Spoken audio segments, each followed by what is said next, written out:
Hello everyone, good afternoon. এখন বাজে দুপুর 3টে। আর আমি কিছুক্ষণ আগেই ঘুম থেকে উঠলাম। কালকে রাতে আমার একটু শরীরটা খারাপ হয়ে গিয়েছিল। তো ঘুম থেকে যখন উঠলাম, জিৎ দৌড়ে এসে আমি বলে গেল যে আজকে তোমাকে উঠতে হবে না, আমি রান্না বান্না সব কিছু করবো। তো আমি শুয়েছিলাম, তো ছেলেকে দিয়ে এই যে চা পাঠিয়েছে ফ্ল্যাক্সে করে, মানে রান্নাঘর থেকে ঘর অব্দি আর কি পাঠিয়েছে ছেলেকে দিয়ে। তো তারপরেও আমি ঘুম থেকে উঠলাম, একটু ডাস্টিং করলাম, ঘরটা গুছালাম। তো আমাকে বারবার বলছে তুমি যা খুশি করো, কিন্তু রান্নাঘরে তুমি ঢুকবে না, রান্নাঘর আজকে আমার দখলে, তুমি কিন্তু ঢুকবে না।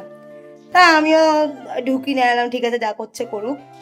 রান্না বান্না সব ও করছিল। তা আমি জানি রান্না বান্না করলে ও মানে প্রচণ্ড পরিমাণে কিন্তু রান্নাঘর নোংরা করবে। তা আমি সেটা ভেবেই কিন্তু আহ, তাও ঢুকিনি, যে যা খুশি করুক, ও বেরিয়ে আসুক তারপরে আমি সব কিছু করবো। তো আমাকে ঢুকতে বারণ করেছে কারণ আমি দেখাচ্ছি, এই যে এই জিনিসটাও রান্না করেছে, ভাত আলু পেঁয়াজকলি ভাজা আর কাতলা মাছ। তো এই বড় লেজাটা তোমরা জানি না কতটা বুঝতে পারছো, ও যখনই মাছ আনে আমার জন্য একটা করে বড় লেজা আনে। তো এই যে রান্না করেছে, এটা আমাকে দেখাবে না বলে ও আমাকে রান্নাঘরে ঢুকতে দেয়নি। আর হচ্ছে আমাকে একবার মাছ দেখাতে এসছে, অন্য সব পিসগুলো দেখিয়েছে, কিন্তু লেজাটা লুকিয়ে রেখেছিল। আর এ দেখো, আমি তো ভাবলাম যে ও রান্নাঘরটা খুব অপরিষ্কার করে রাখবে, আমাকে পরে গুছাতে হবে।